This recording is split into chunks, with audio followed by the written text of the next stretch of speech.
All right, I'm bringing now Morgan Stanley Senior Vice President of Investments, Jim LaCamp. You know, Jim, it's been an interesting year for this market. It's had a little bit of everything, and it's only the first week of April. But, you know, just as we saw President Trump, former President Trump, the market took another leg down. I know that's hard to connect the dots, but as an investment professional, people have to be coming to you and saying, the political turmoil in this country, how nervous is it making people, and what are you telling them? It does make people nervous. It's not just the political turmoil, and that's a big thing, Charles. That's probably talking point number one. Talking point number two is, are we going into a recession? And talking point number three is, what in the hell is Jerome Powell doing? And so you look at the news about Trump, and people are very worried about the direction this country is taking and how polarized it is and how businesses are trying to get involved, some on the right and some on the left. And it just doesn't feel like this economy is moving the way it should be. We should be in a Shelby Cobra environment, economy. Instead, we're in some sort of a Ford Pinto sort of a economy with the Fed hiking, and then that's after they eased way too many times and put way too much liquidity into the system. So we've turned the whole thing into a jalopy, and so people don't have faith in either fiscal confidence, they don't have faith in monetary policy, they don't have faith in what's going on with government in this country. So there's a lot of uncertainty out there, probably as much as I've seen in my 37 years. You know, it's interesting, and this year too, is that so far the script has been completely flipped. The best plays have been artificial intelligence, which might be ahead of themselves. We see C3 getting crushed today. Meme stocks have been number one. Non-profitable companies have done well. And then everything Wall Street said to pile into, or things that seem like common sense, like defense contractors, those stocks haven't worked that well. I mean, is that unusual for you? How does that happen?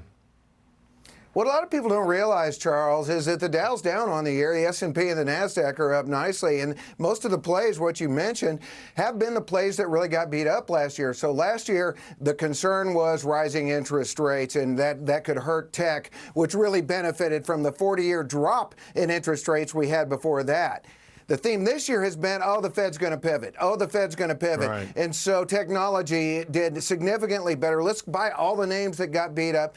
But the problem for the Fed is, and you mentioned it before, is that oil prices are starting to rise again.